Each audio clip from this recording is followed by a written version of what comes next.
नमस्कार, महाराष्ट्र T24 च्या विशेष बातमीपत्रात मी मनीष टेमरे आपलं स्वागत करतोय। चला बघूया देश विदेशातील ठळक बातम्या।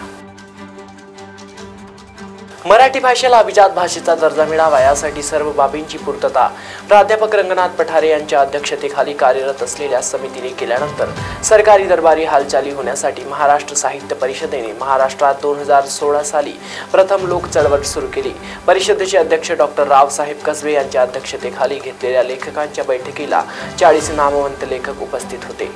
त्यानंतर परिषदेने मराठी भाषेला अभिजात भाषेचा दर्जा मिळाला यासाठी पंतप्रधान कार्यालयाशी सतत पत्रव्यवहार केला गेला। परिषदेचे कोषाध्यक्ष आणि सातारा जिल्हा प्रतिनिधी विनोद कुलकर्णी यांच्या पुढाकाराने परिषदेच्या शाहूपुरी शाखेमार्फत पंतप्रधान कार्यालयाला महाराष्ट्रातून 1 लाखाहून अधिक पत्र पाठवण्यात आले। त्यामुळे पंतप्रधान कार्यालयाला या विषयाची दखल घेणे भाग पडले। सांस्कृतिक मंत्रालयाचे अप्पर सचिव कवरजीत सिंग यांनी परिषदेला पत्र पाठवून मद्रास उच्च न्यायालयाकडून या प्रश्नाबाबत असलेली याचिका न्यायालयाने निकाली काढल्यामुळे सांस्कृतिक मंत्रालयाने कृतीशील कारवाई सुरू केल्याने कळवले। त्यानंतर पाचगणी येथे साहित्य परिषदेच्या शिष्टमंडळाने भिलार येथील पुस्तकाच्या गावाच्या उद्घाटनासाठी आलेल्या तत्कालीन मुख्यमंत्री देवेंद्र फडणवीस यांची भेट घेऊन सविस्तर चर्चा केली। तेव्हा त्यांनी व्यक्तिशः पाठपुरावा करण्याचे आश्वासन दिले। याच वर्षी जूनमध्ये पंतप्रधान कार्यालयाशी संपर्क केले असता मद्रास उच्च न्यायालयाचा निकाल लक्षात घेऊन एक सुधारित कॅबिनेट नोट तयार करण्याचे काम सुरू असल्याचे कळवण्यात आले। त्यानंतर 6 महिने झाले तरी कोणतीही ठोस कारवाई झाल्याचे दिसले नाही। सर्व कायदेशीर सोपस्कर पूर्ण होऊन मराठी भाषेला अभिजात भाषेचा दर्जा मिळावा अशी माहिती रंगनाथ पठारेने दिली आहे। पश्चिम महाराष्ट्राच्या राजकारणात महायुतीच्या नेत्यांचा भक्कम मोडीतील एक काठी सुटी करण्याचा शरद पवारांचा खेळ अजूनही सुरूच आहे। कारण महायुतीमधील आणखी एक सामर्थ्यवान नेता शरद पवार यांच्या गडाला लागण्याची शक्यता आहे।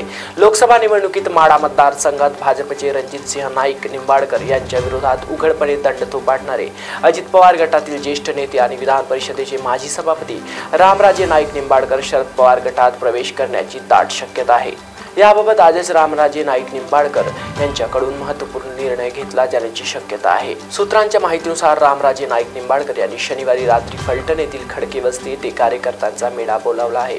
या मेळाव्यात रामराजे नाईक निंबाळकर कार्यकर्त्यांशी सल्लामसलत करून त्यांच्याशी कलाने निर्णय घेतील अशी माहिती आहे। परंतु रामराजे नाईक निंबाळकर यांनी घड्याळाची साथ सोडून तुतारी हाती घेण्याचा निर्णय पक्का केल्याची माहिती आहे। रामराजे यांच्यासोबत विद्यमान आमदार दीपक चव्हाण देखील अजित पवार यांची साथ सोडतील असे सांगितले जात आहे। छत्रपती शिवाजी महाराजांनी आयुष्यभर एक विचारधारा मनात बाळगून संघर्ष केला। हा देश सर्वांचा आहे, आपल्याला सगळ्यांना घेऊन चालायचा आहे, हा संदेश शिवाजी महाराजांनी संपूर्ण जगाला दिला।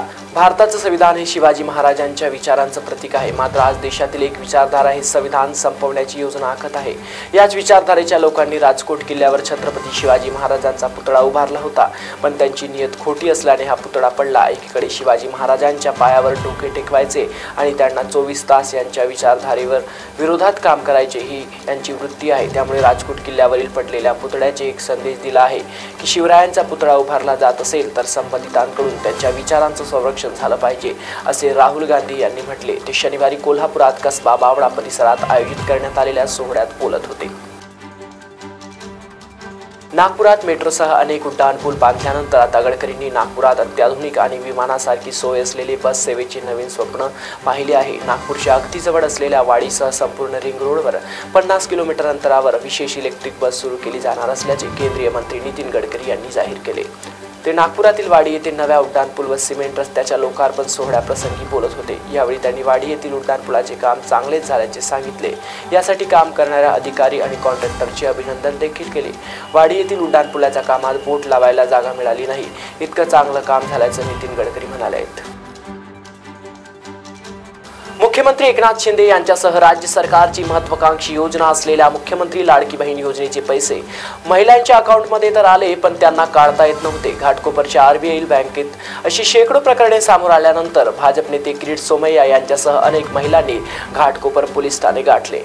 बँक परस्पर पैसे कापत आहे, केवायसी नसल्याचे कारण दिले जात असून महिलांच्या हक्काचे पैसे मिळत नसल्याची तक्रार महिलांनी पोलीस अधिकारी आणि सोमय्या यांच्याकडे केली।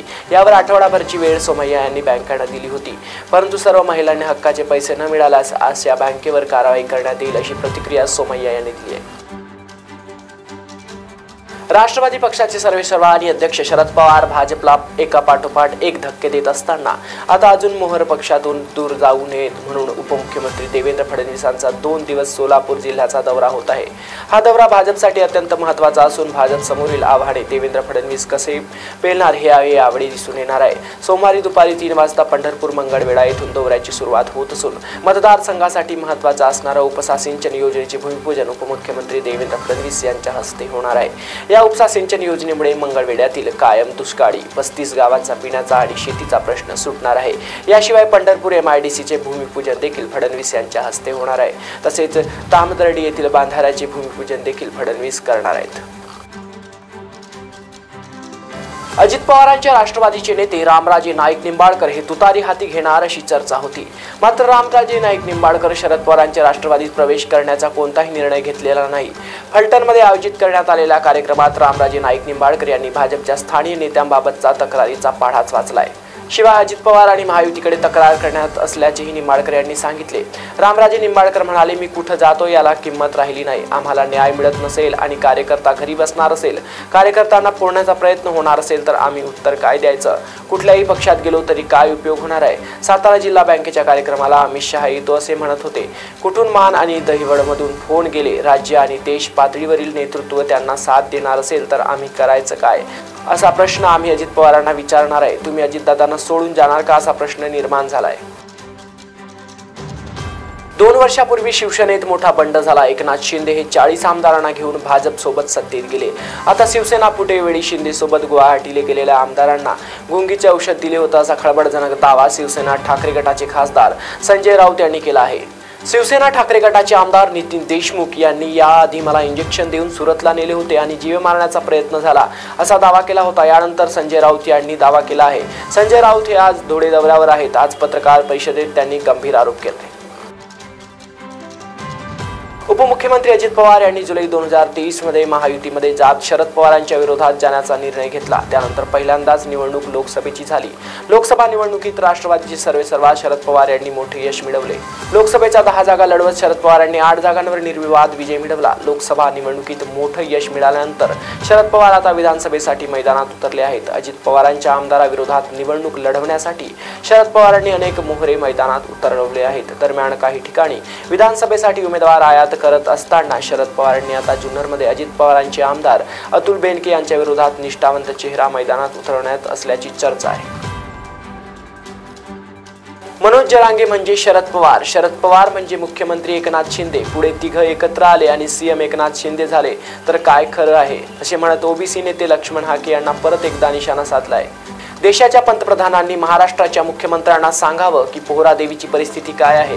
पंतप्रधान मोदी यांनी दाखवला जातो की महाराष्ट्र नाही, भटक्या आणि विमुक्तांचा हा महाराष्ट्र आहे। निवडणुका तोंडावर पाहता पोलरायझेशन करण्यासाठी ते असं वक्तव्य करतात। पवार साहेबांना सगळं कळत आहे म्हणून ते काही बोलतात।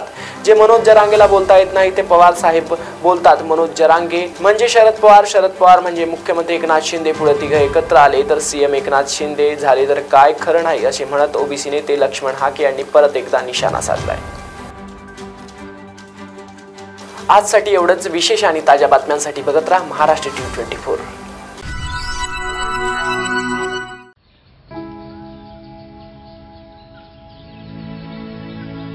तू ग हे कुठून आणला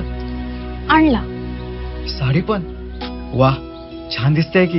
हो, सरकारनं 1500 रुपये चालू केले दर महिन्याला आणि लय दिसायची इच्छा होती म्हणून हा सदरा आणि ही साडी घेतली। आणि पुढच्या महिन्यात परत पैसे आले ना मग छोटीला फ्रॉक आणि आपल्या कपिलेला माळा घेणार आहे। बर, राज्यातील भगिनींच्या सन्मानार्थ महाराष्ट्र शासनाची मुख्यमंत्री माझी लाडकी बहीण योजना महाराष्ट्रातील प्रत्येक पात्र महिलेच्या बँक खात्यात दर महिना 1500 रुपये जमा होणार। सन्मान बहिणींचा, सन्मान महाराष्ट्राचा।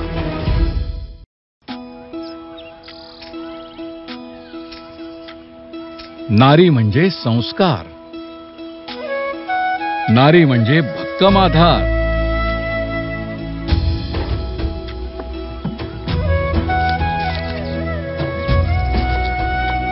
नारी म्हणजे अन्नपूर्णेचा अवतार, नारी म्हणजे शक्ती अपार। आणि या नारी शक्तीच्या सन्मानार्थ महाराष्ट्र शासनाने सुरू केली आहे मुख्यमंत्री माझी लाडकी बहीण योजना। या योजनेअंतर्गत महाराष्ट्रातील प्रत्येक पात्र महिलेच्या बँक खात्यात दर महिना 1500 रुपये जमा होणार। सन्मान बहिणींचा, सन्मान महाराष्ट्राचा।